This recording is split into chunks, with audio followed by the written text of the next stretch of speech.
Hello, and welcome to the Whatever It Takes to Make Positive Change Summer Series. My name is Elise Dixon, and I will be the technical producer for today's event. This series is designed to encourage you to be innovative and creative and to develop solutions to a problem in your community. So let's get started. Our first moderator is Deja. Deja is our National Military Youth of the Year and an incoming freshman that will be attending George Washington University's Elliott School of International Affairs. Deja is passionate about creating an environment for leaders to emerge and for the fight for mental health equality. She's determined to make a difference. Welcome, Deja. Next, we have Bella. Bella is the 2019 Overseas Military Youth of the Year. She is 19 years old and a rising sophomore at Howard University. Her passions include environmental conservation, expanding diversity and inclusion efforts, and her historically homogeneous arenas and encouraging active voting participation with young adults just like herself. Welcome, Bella. Thank you. And last, but certainly not least, we have Shakira. Shakira is a student at the University of Arkansas, and she is the 2019 Arkansas Youth of the Year. Now, I will turn it over to your moderators who will introduce our panelists. Deja, it's all yours. Thank you so much, Ms. Elise. Our first panelist is a Boys and Girls Club alum and a great friend of mine, Ana Jubicko. Ana is a sophomore at Panama College studying economics, politics, and media studies. He's also the founder of Didomi, an organization with the mission to combat the water crisis in developing countries by selling quality reusable water bottles. Every bottle provides 10 years of clean, safe water access for a person in developing countries who needs it the most. Didomi partners with the international NGO Water is Life to carry out their mission and to make an impact in the world. To Ana, Didomi isn't just a company idea that came out of nowhere one day. He endured through the water crisis himself as a young boy in Africa. When he came to the United States as a refugee, he realized the opportunities he had here and decided to create Didomi in order to make a difference in the community that he came from. Ana is also a lifelong club member himself for 12 years to be exact in the Twin Cities. Just last year, he was recognized as the Midwest Youth of the Year. Woo woo. Welcome to the panel, Ana. Now, I would like to turn it over to Bella, who will introduce our next panelist. Thanks so much, Deja. Our next panelist is Chloe Thompson. Chloe is a 13-year-old international philanthropist. She started her journey as a philanthropist at the age of 8 when she started her charity, Chloe Cares. Chloe Cares supports the homeless community. She uses her platform to inspire the youth to be change makers, and she travels to Ghana to install water pumps and bathroom facilities in schools that don't have access to clean, safe water. Welcome to the panel, Chloe. Now I will send it over to Shakira, who will introduce our next panelist. Thanks, Bella. Our next panelist is Maria Rose Belding. Maria Rose Belding is a co-founder and executive director at Means Database, a nonprofit tech company responsible for rerouting more than 3 million pounds of food to people in need across America. As the author of more than a dozen nationally published pieces on food security and poverty, Maria Rose has also had the privilege to speak on the same issues in 27 states. Her work has not gone unnoticed, with recognition from Points of Light, L'Oreal Paris, and the Obama White House with President's Volunteer Service Awards in 2014 and 2016, along with being named a 2018 Glamour College Woman of the Year. In December 2018, at age 23, she became the youngest woman ever named a CNN Hero of the Year. Maria Rose graduated from American University in Washington, D.C. in May 2019, receiving a BS in Public Health while on the pre-med track. In her free time, she enjoys being asleep. Join me in welcoming Maria to our panel. Now, I'll send it back to Deja to introduce our final panelists. Yay! Thanks so much, Shakira. Our last but not least panelist is Mosiah Bridges. Mosiah, also known as Mo, is the 18-year-old creative director and founder of Mo's Bows Handmade Bow Ties, a Memphis-based and family-run business. After trading bow ties for rocks on the school playground, Mosiah's strong fashion sense led him to start his own company at the age of 9. With the help of his mother and retired seamstress grandmother, Mosiah began selling bow ties on his website, mosbowsmemphis.com, and in Memphis retail stores. His colorful handmade ties quickly made an impression on major networks, and he made several rounds on shows as followed: The Steve Harvey Show, The Today Show, The Oprah Magazine, Good Morning America 2020, CBS This Morning, and the Disney Channel, and the hit ABC show Shark Tank. In 2012, Mosiah started the Go Mo Summer Camp Scholarship Fund, a charity focused on sending Memphis children to summer camp. To date, the charity's efforts of Mo's Bows have sent more than 50 kids to summer camp. Currently, Mosiah is focused on expanding his apparel design skills by entering as an emerging fashion designer in the 2020 Memphis Fashion Week fashion show. In his spare time, he will find Mosiah sketching, designing, thrift shopping, and spending time with his family and friends. Join me in welcoming Mo to our panel. Hey guys, how are you? Yay! My name is Mosiah Bridges, and I'm so excited to be here today with you guys. Yay! And on behalf of all the moderators and the young and the youth and the teens watching, we would like to thank each and every one of you for participating in today's discussion. Before we jump into the discussion, we would love to have you all play an icebreaker with us. The icebreaker is called Lock Screen. We will go one at a time in order to share our phone's lock screen image and then describe why it has meaning to us. Any questions?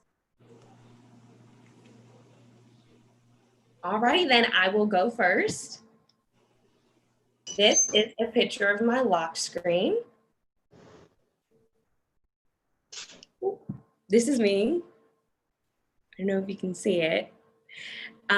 The purpose for me is because this is when I met my friends at the National Military Youth of the Year, Bella, who is on here, and I keep in contact with them at least every month, weekly for some, and I just made a new family with BGCA through that and a place to lay my shoulders at. So that's why that image is so important, because that's where I began my biggest moments in BGCA.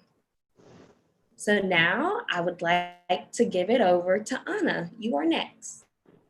Thank you, Deja. My lock screen is actually, I don't know if you guys can see this. It's a logo of my business, actually. It's like an abstract depiction of a person crossing their finger like this, you know, like when you wish for something or you hope for something. And I made it my lock screen as a constant reminder to always like have hope every single day. I always say that hope is not a stationary and constant thing, right? It requires attention. Hope requires maintenance every single day. Hope is quite literally reinvented every day. And my lock screen is a constant reminder of that every single day. Thanks, Anna. Next up is Bella. Hi guys. So my lock screen is one of the temples out in Japan, in Tokyo. I used to live there for the last 2 years of my high school career. And so I was just able to finish high school there and actually started kindergarten in Japan as well. So it was just a cool, like, full circle moment, and it's really close to my heart. So, you know, I love to keep a constant reminder of that really incredible opportunity that I had. And next, Chloe, would you like to go? Yeah. Okay. So my lock screen is actually, I don't know if you can see it. It's my little sister. So this day, she was wearing a little fancy wig, and it's this red hair, big wig, and she's wearing this crazy wig with this crown on as well. And then she also had this donut bracelet on, and she was like, ooh, I'm feeling myself. And so I was like, Katie, strike a pose. And so that's exactly what she did. And so I was able to catch that moment. And so that's my lock screen. That is so cute. Oh my gosh, she sounds amazing. Well, thank you so much for sharing. Shakira, you're next. Sweet. So my background is me and my best friend since 6th grade. She's just always been there for me, been my rock through everything, and we're actually going to be living together. So I'm excited. And then Maria, you're up next. Can you show us your lock screen? Yes, all right. Hi guys. So I have my insulin pump lock screen that has decided to go off, and then I have my cell phone. So I'm gonna hit enter on my pump here quick, so it will stop beeping at me. There we go. All right, here's my lock screen. So that is me holding up a pride flag. That is from right before I came out all the way publicly. This is, I actually came out in a speech at the ELCA Youth Gathering, so in front of 30,000 kids in NRG Stadium. And this photo is a reminder to me of, okay, no matter what you're doing at work that's scary, you've done the scarier thing already. You did it and it was fine. And now you have a loving partner and your family got cool with it eventually. You've already done the hard thing. So that's what my reminder is. It's like, I did that, I can do anything. That is amazing. You should definitely have that like framed, just as a concert reminder. It's beautiful. Mo, would you like to go next? Sure. I just have a regular plain background here, guys. Like I said before, I restarted my phone, and I constantly restart my phone because I have so many pictures in my phone that I like have so much storage. So it tells me that I have to restart it, and then every time I restart it, I don't feel like changing the background because I'm gonna have to restart it. So it's just something simple and something fun, something galaxy-like. That's pretty much. Thank you, Mo, for sharing and for everyone playing along. So for everyone watching, make sure to comment on your lock screen on the chat and let us know which one was your favorite lock screen. Maybe share yours. So let's get into the discussion. Deja, would you like to kick us off? Yeah, definitely, Shakira. Thank you so much. So each of our panelists is an entrepreneur in their own way. We would like for each of you to share a little bit about yourself and how you created your own company. While each panelist shares their story, please use the chat to enter any questions you may have. And if there's time at the end, we will ask your questions accordingly. Anna, may you please go first and tell us a little bit about your business? Yeah, I'd love to. So the concept for my business did not just come out of nowhere. I first have to tell a little bit about my story in order to realize where it came to fruition. I was born in Ethiopia, and in Ethiopia, when I was born, there was a political persecution going on. The government was being oppressive to the group that I belonged to, which was known as the Oromo people. And because of the political mayhem that was going on, getting access to essential resources was close to impossible during this time. Many people in my community lacked access to clean, safe water. And many were actually getting sick because they had to resort to drinking unsafe water from like streams, lakes, or rivers. And I actually had gotten sick at a point from a waterborne disease. My mother was extremely worried. Before I was born, actually, I had lost 2 older siblings due to a waterborne disease. And when you look closely at like many of the challenges people face in developing countries, I think one thing sticks out like a sore thumb, and it's that water is at the root of many of these challenges. And when I came to the United States and in my education, I actually learned that I learned more about water, and I learned that more people die from unsafe water than all forms of violence, including war.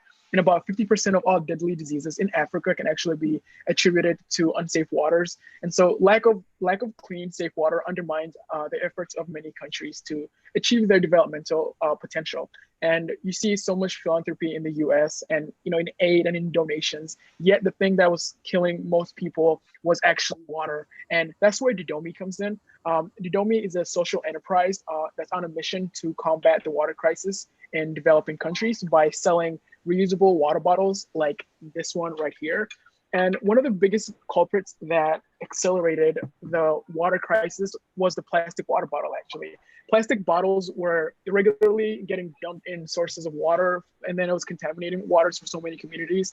And so I wanted to replace it with something that will actually mitigate the effects that plastic water bottles were causing. And the cool part about it is that one of these bottles provides 10 years of water access for a person in Africa who needs it the most. And I, throughout this whole experience, I realized that water connects every aspect of life. Access to safe water and sanitation can quickly turn problems into potential, and empowering people with time for school and work and contributing to improved health, right? And more importantly, breaking the cycles of poverty that many people are stuck in. And I wanted to do that by starting Didomi and making that impact one bottle at a time. Absolutely. And I just love and admire how not only did you solve a problem or try your best to solve a problem in our community, but you lived that problem and you know what it means to have that problem. And you're not just, advocating for other people, but you're advocating for others and yourself, because this is something that you lived. So thank you so much for sharing, Anna. Maria, may you please go next and share a little bit about yourself and your company? All right, hi guys, my name is Maria Rose. I use she, her pronouns. I'm 24 years old. I started the Means database when I was 14, started building it out as an 8th grader in rural Iowa. I grew up volunteering in the food pantry in my town, which happened to be in my church. And it was very clear, even by the time I was 13 and 14, that we were really behind on technology, that we couldn't talk to each other. The grocery stores, the farmers, us as the food pantry, other food pantries, we couldn't communicate quickly or clearly. And the result was that the only food that we could get was really processed and packaged, which is not great for a lot of people living with things like type 2 diabetes, like high blood pressure, like heart disease. So I remember thinking, okay, but the internet exists. Why are we sending faxes in the year 2009? So came up with Means. This platform that you're seeing now, we work with more than 3,000 soup kitchens, homeless shelters, food pantries, and other emergency food providers spread across all 50 US states, DC, Canada, and Iceland. We built this program that allows grocery stores, restaurants, caterers, folks with extra food, instead of throwing it away, they just go to our website, they go to our app, and they just say, okay, here's what I've got. Here's when I need it gone by. And our system automatically sends free text messages and or emails to all of the verified nonprofits nearby. It allows us to find new homes for food on an average of about half an hour across the United States. We move 95% of the pounds donated on our platform, and it is completely free to use. Our nonprofits do not have to pay us. No one has to buy the food. Truly, this is a solution that was built for people helping other people.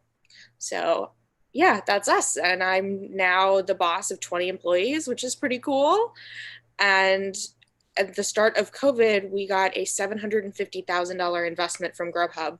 So now on top of all of those things that we were doing, we're also providing more than 2,000 meals custom a day to folks in Philly, LA, Chicago, and Rhode Island that have medical needs that are not being met by a typical food pantry model. So we're pretty busy, but that's what we're up to. Absolutely, Maria. And I think it's crazy how there's people who can't eat, yet there's billions of pounds of food wasted every day. And it's just mind-boggling. But I'm so happy to hear that you are finding a way to change that gap. So now I would love for Mo to share his opportunities that he's doing for everyone in the world. Sorry guys, I was still on mute. Well, hello everyone. My name is Mosiah Bridges. I am the CEO of Mo's Bows Handmade Bow Ties. I started my company in 2011 and I was about 9 years old. And I originally started because I couldn't find any bow ties. I would go to different stores like Macy's and Dillard's, and I would go in these stores and be like, wow, I really like that tie. And I would ask my mom if I could get it, but she would be like, no, you're not about to get a $50 tie and then have mustard and chocolate all over it. So it was kind of a thing where it was like, okay, I need to find something that really fits my style because keep in mind the bow ties and ties that were in the store were plain ties like black, brown, and blue. And I wanted something to pop. Like I wanted like different things with personality and different things with fun prints and stuff. So I asked my grandmother, who has been sewing for over 50 years, and she taught me how to sew. And after that, like I said before, my company just boomed. It really took off. And I think it took off just because people really wanted to see a young Black male succeed. And just because I was a fresh face in my community, not a lot of people really go for fashion. People really tend to say, oh, I can be a basketball player or I could be a singer, but I feel like my job and my duty in this industry was to make another way, make another opportunity for people that look like me. That's pretty much what I do. I originally started out with bow ties, but then I moved to pocket squares, and then I moved to neckties, and we also, of course, have our masks now, so that's pretty cool because of COVID. So it's been a really great opportunity to share my story. I've been able to come out with a book on how I started and my journey and all of the things that I went through. So that's pretty much about Mo's Bows and who I am and where I am in life. Yes, thank you so much. And I just love how you're taking away that stigma of Black males are just athletes. You know, we can be entrepreneurs, we can be intelligent, we can be everything and above and beyond. So thank you so much. Very interesting. Now I'm ready to hear from the amazing Chloe. You are our youngest entrepreneur. Can you please share a little bit how you started and about yourself? Hi, I'm Chloe Thompson. I'm 13 years old, and I have my own nonprofit organization called Chloe Cares, where I make tote-like bags and I fill them with fancy items, and I pass them out to homeless women, as well as I teach kids leadership workshops and business skills so they can have the same opportunity as I had to start their own businesses.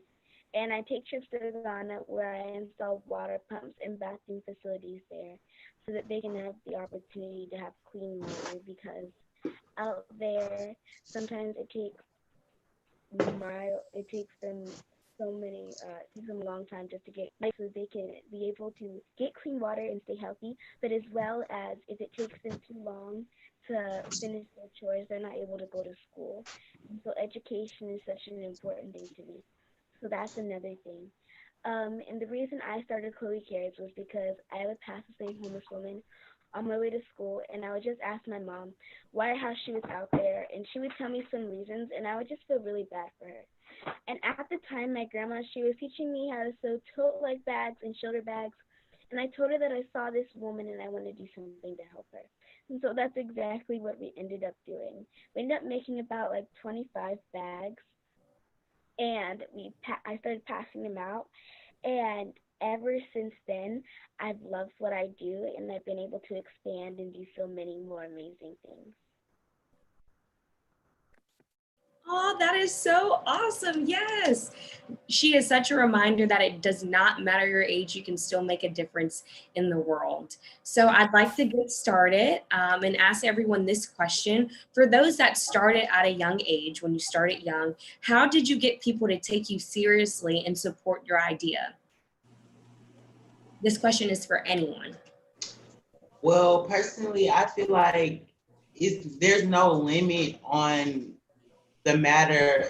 Well, there's no age limit on how much information you can retain. So I feel like if you have that motivation, if you have that drive, you won't let anyone get in the way. And if you have that skill to know more about your numbers of your company, I feel like people won't have a choice but to take you seriously.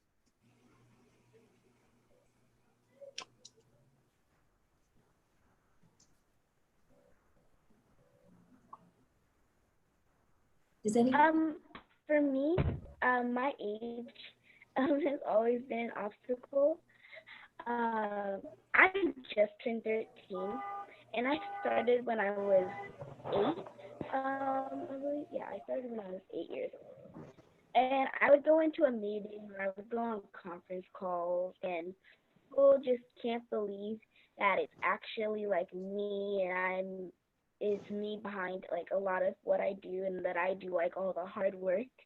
Um, and I just feel like I can hold conversations with adults. I've talked with CEOs, managers, teachers. I can hold a conversation with anyone, and it doesn't really matter who I'm talking to. I know how to adapt to the situation, and I feel like it's also hard for other people to understand that I'm able to do that, and that's also kind of frustrating. But like also, and I think I just how I overcame that is just being confident in whatever I do. And I feel like that's just like the key thing is just to be confident and knowing that I'm here to do I'm here to do this. And if somebody else doesn't believe me, I will show that this is something that I love to do, and this is who I am, this is what I do. So yeah.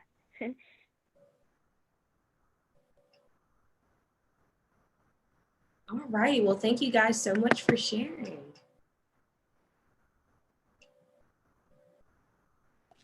So my question is, what advice can you guys give others on finding their passion?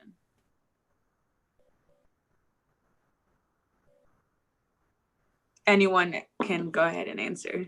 Well, an easy piece of advice for me would be to, one, to figure out what you like doing, and to two, find out how you can make money doing it. But not only that, but find out how you can help other people by also making money and solving a problem. And I also wrote down a couple of things like being able and being willing to try and be open to new things.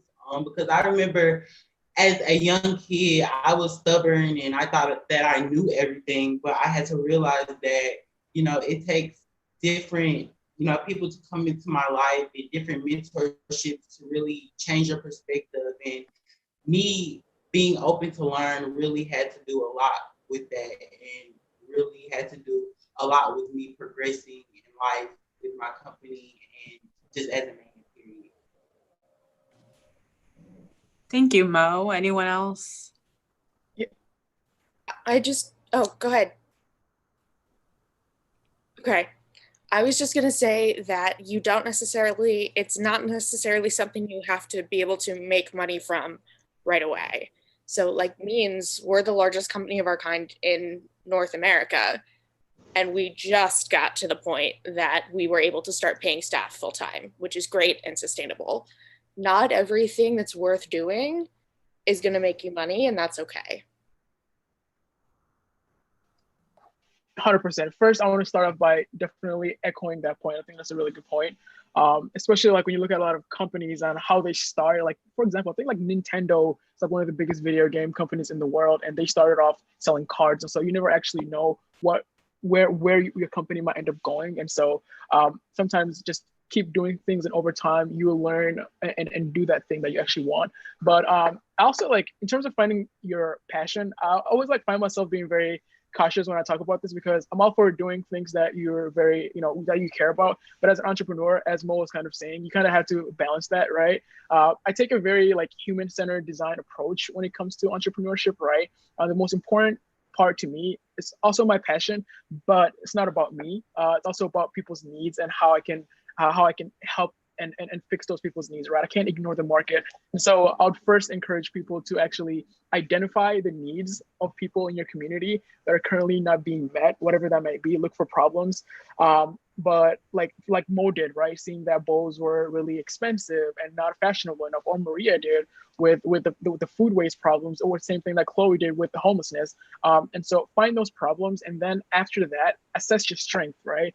Are you good, or can you develop some of the skills that are needed to meet those needs, right? This is where the passion, talent, and your interests do play a role. Whatever is easy for you, I think, is like you should take a hand on those things. Those are typically the worthy options, right? If you're very good at organizing events, that's a hint. If you've been coding since your age of 12, that's a hint. If you're a good public speaker, that's a hint.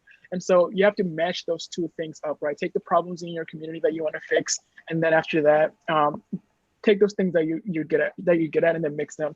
And so when you go through life, it's kind of like what you'll find is that what you take out of the world, right? Be it money, cars, things, whatever it is, there is much less important than what you're actually contributing to the world. So my advice would not be just to follow your passion, but also follow your contribution. Find the things that you're great at, that comes easy to you, and put that into the world and contribute to your community and those around you and help the world be better. That was beautiful. Thank you for your insight. Yeah, thank you so much. I feel like I need to grab some pen and paper and start writing down some notes to be able to take in these skills and apply it to my own life. But my question for you is, what was the hardest obstacle you faced when starting your business, and how did you overcome it? For me, I think it was definitely being taken seriously, especially starting at such a young age, and being from, rural Iowa. Just the assumption was that I was a hick who didn't know what she was doing. And honestly, I got around it by what also built means, which was being able to prove indisputably that this market existed.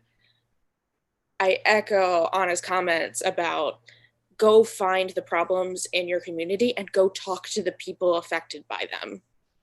I talked to hundreds of food pantries and soup kitchens and shelters around the US, and I had this just big binder of information from them I just asked them what's hard? What about this should be better? If you had somebody that was just going to build you a website or an app, what would it do? And the answers to that became means. And we can't change the way that people perceive us. We can't change that people think that we are less qualified or capable because of our age, because of our gender, because of our sexual orientation, our race. We can't fix that. That's their problem to fix. But what you can do is come in as prepared as humanly possible, because not only will it guide you in doing the best possible thing for the world, it also will help people take you more seriously.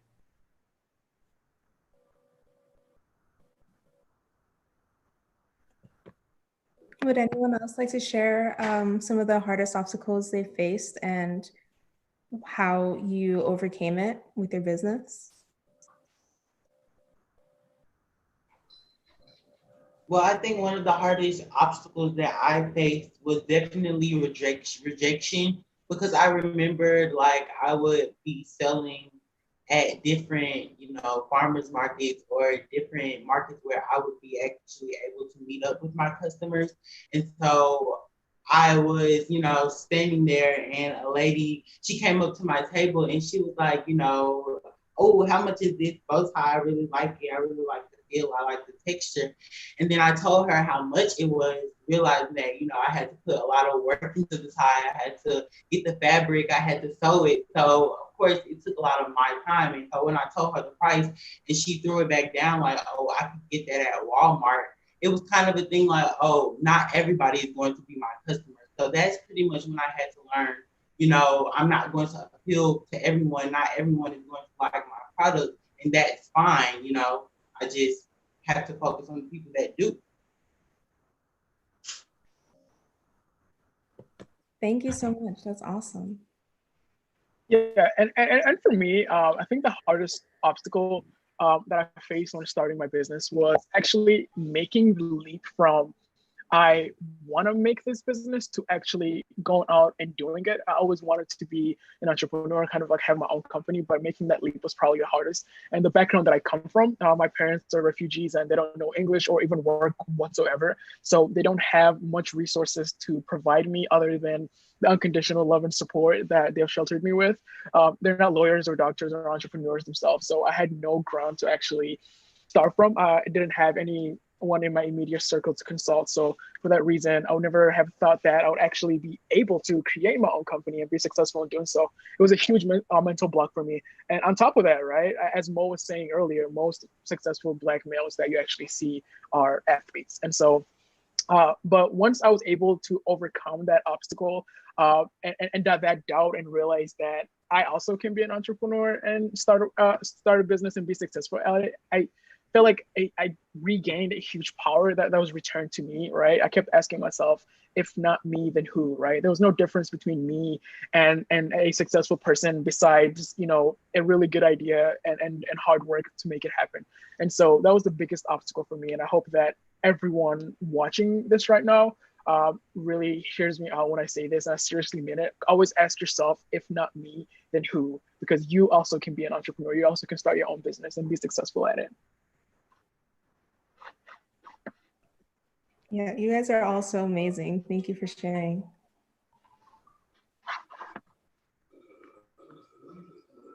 Well, jumping on with what Anna said and talking about resources, many young people watching may be thinking about starting their own business. How did you all get the funding to get started for your business? Well, personally, because like I said, when I was starting, I was asking my grandmother, who's been sewing for over 50 years. So it was kind of very easy for me personally to, because she was sewing for that long, she had a whole room dedicated to fabric. So to really put that in general terms, I feel like it would just be better to say, you know, use your resources. My mom always used to tell me this growing up, just use your resources, Mo.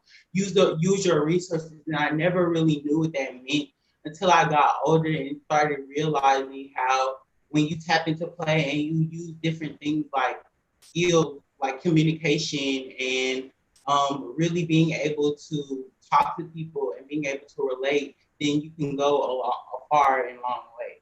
So that's pretty much. How long did it take you to get started? So kind of going from that idea to me actually making my first bow and saying, this is the first one. It took me about a couple of months. So when I first started, like I said, from going into the store to really sitting down with my grandmother and being like, I want to know how to make a bow tie. It took me from about like 3 to 4 months to really be able to get the perfect shape of the bow tie down.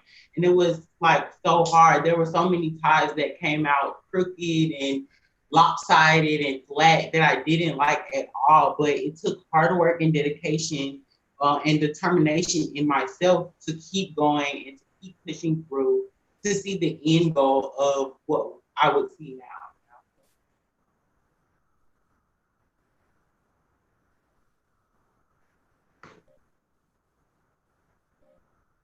In terms of the money question, we didn't. Means did not. I did not start getting paid by Means until I was 20. So 5 to 6 years in, I didn't get paid more than minimum wage until literally 6 months ago. I come from a situation somewhat similar to Anna's, not refugees, but a situation in which mom and dad provided a lot of love and a lot of support, but not a lot of money. And so I was one of those kids who worked during college because she needed to, not for my resume. And for a while, I worked at a job ghostwriting at the Alliance to End Hunger and was in classes and was doing Means. And we got there eventually, but you truly be gentle with yourself, because a lot of the entrepreneur stories that we hear are of, even of young people, are of kids whose mom and dad have money and whose mom and dad can give them $10,000 with which to start their business, or can buy all their supplies for them, or they don't need to work to pay their rent while in college. Grant yourself some grace. You don't have to come from that background to be an entrepreneur. Your life might look different, and that's okay.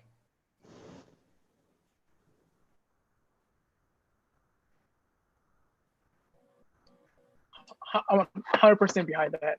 I actually didn't. I think you don't need as much funding as you think. Yep. In the beginning, right? Yeah, I actually saved like some money on my own by working. I saved like, this is like $150, $200, and then I bought my first few bottles. And then after that, I used the money that I made from that to get more bottles. But every time I did that, right? Sometimes it wasn't even like I was just buying those bottles to show people and validate my idea, right? The most important part in starting a business is validating your business model and proving that it works and you can make money from it or make an impact, right? A good idea is a good idea and people will support it. And like there are business competitions that you can enter to win lots of prizes, and most importantly, expose yourself to mentors and friends that could invest in your business down the line. And once you prove your business model and that you're profitable, you'll have people come knocking on your door looking to invest in you and actually help scale your business. And yeah, people will actually come to you, like, and it's not all the time, but it's actually happening to me right now. So you just have to validate your idea. And again, a good idea is a good idea. Chloe, did you have to have a lot of money or a little bit of money to get your nonprofit started as well? With me, I started with little to no money with my nonprofit. I don't come from a family of money. So really, I feel the same way. Even though I'm not in college or anything, I don't have to really pay for rent yet. But yeah, I started with little to no money. Like when I first started making my bags, my mom, she would go to Joann's and she would go to the scrap fabric section because they would have like rolls of like their extra scrap that they would use. And we would just buy those because they weren't like super expensive as buying like a yard of fabric, you know. And so we would do that. And then also we would just go to my grandma's house because we couldn't buy a machine yet. And so we just used her machine all the time. And so we always have to drive to her to go see her just to sew bags, but also just to hang out with her and stuff. But we would do that, and then we had to buy the little travel-sized items at first. But luckily now we get everything donated. But it took a little while for that to happen. But yeah, it first started with us like little to no money, having to buy the little travel-sized items. So now actually getting donations of the big bulk-sized that are so helpful because the ladies are saying that the little ones don't last them very long. So they're hoping that we can get the big ones, and so that's what we put out on social media, and we ended up getting a bunch of donations, and so it just kind of happened. But yeah, that's really it. And Maria, another point you said was be gentle to yourself, which I really loved. So I have a question for you all, not just Maria, but what's a good way to tell those that are starting to get into business how to find a balance in between it? Because when I think of an entrepreneur, I think what you're putting in all that work and dedication, that it's just that, you don't have room or time to have friends, to party, to hang out. Is that true or is that not true? Can I still find that balance to do other things, or is my entire world focused on that one thing? Your entire world isn't maybe focused on that one thing, but your life is absolutely different. I don't think you're running a business if you're having a normal college experience. Like I never went to a college party. I never went to my school's like Founders Day ball, but I got to go accept an award in a ball gown on live television in front of 60 million people on CNN. So like, I feel like I still win. Like your experience is different, but that doesn't mean it isn't just as good or frankly better. Like I miss doing theater. I miss doing music. I miss being on a dance team like I was when I was a kid. But I get to know that this thing that I do at the end of the day matters. Even when I am not always in a position with my own mental health to feel like I matter, what I have done matters. And other than that, I mean, I'm really just, this is very much a situation of the pot calling the kettle, because I struggle a lot with being kind to myself, with balancing everything. The one thing I'll say is nobody has it all the way together. Absolutely no one. Like I have 4 signed letters from various non-current US presidents on my wall, and underneath that is a pile of laundry I have not done in 4 weeks. Nobody has it all the way together. Nobody's life is as assembled or as well balanced or going as well as it appears to it as based on their Instagram. So be kind to yourself. Keep in mind that even the most successful people are right in the struggle bus in at least one area of their life, and just try to be gentle with yourself as much as you can. Because I wish I'd done that much sooner.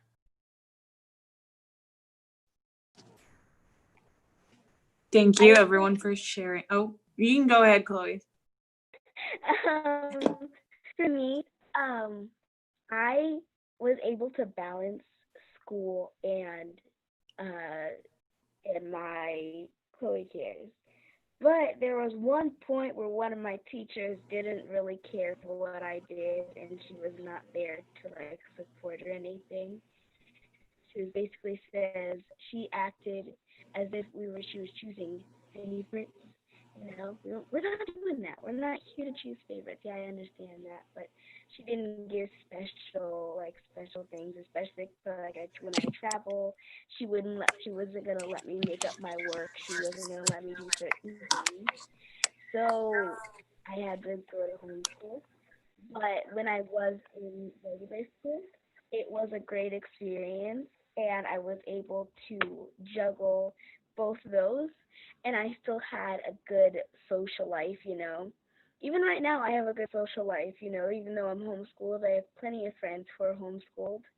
I'm able to do so much more now, and I'm able to do what I love and still be able to see my friends, still be able to have a knots pass and go to knots sometimes.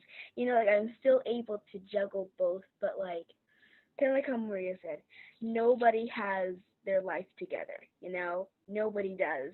And I feel like there are points in life where, for me, it's like, oh no, I have this paper due this time, and then I also have to write this. I also have this speech to do, and then, you know, but there's still always, once you get there and you're talking to all those people, or you finish that paper, it's always great, you know. So it's just always great. The end result's always great. Thank you guys for sharing all that. It was all amazing. So to kind of finish off our discussion, I have one more question. How do you guys get others to believe in you, to support you, and to buy your product?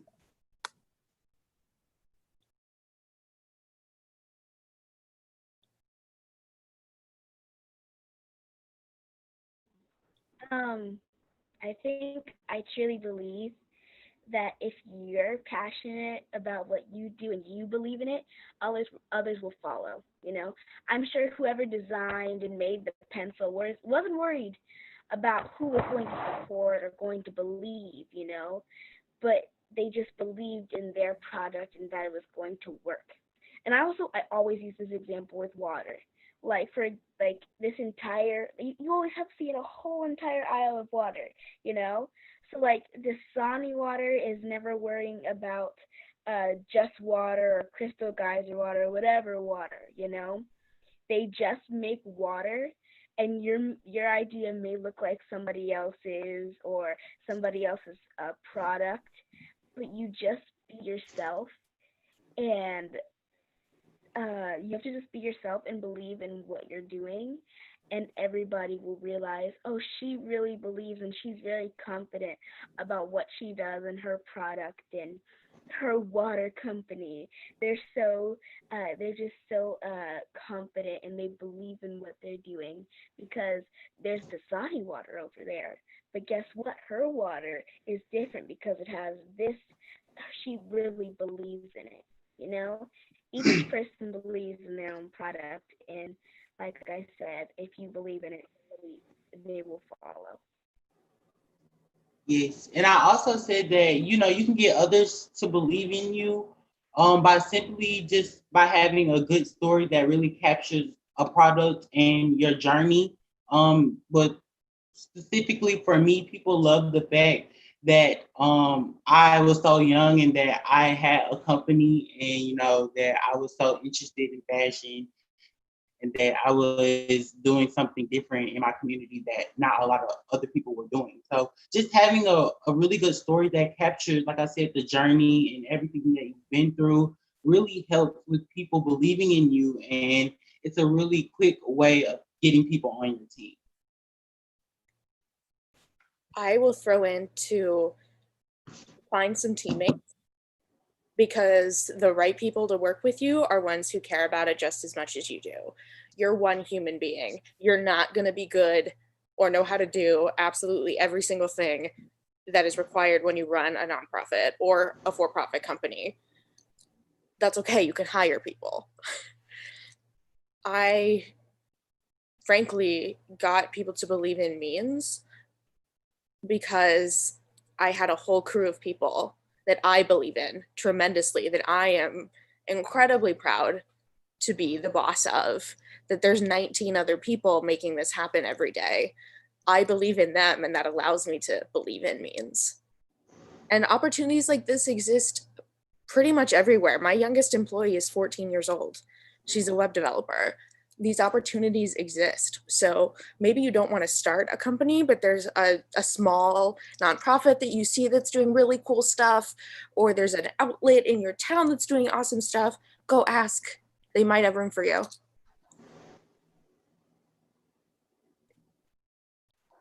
Yeah, 100% want to echo the part about telling a story. I think to really get people to believe in you and your product and your business, you have to tell a good story. Yes, the idea is cool, but you need other people. You need to build a community in order to make it happen. For example, I could tell you to buy my water bottle, right? Or I could tell you about how my experiences as a refugee in Ethiopia and my experiences with the water crisis led me to make this product that provides people 10 years of water access, right? Which one is more compelling? It's definitely the one with the story. And look, you have social media, use it like Chloe did with her bags. Use social media to tell your stories.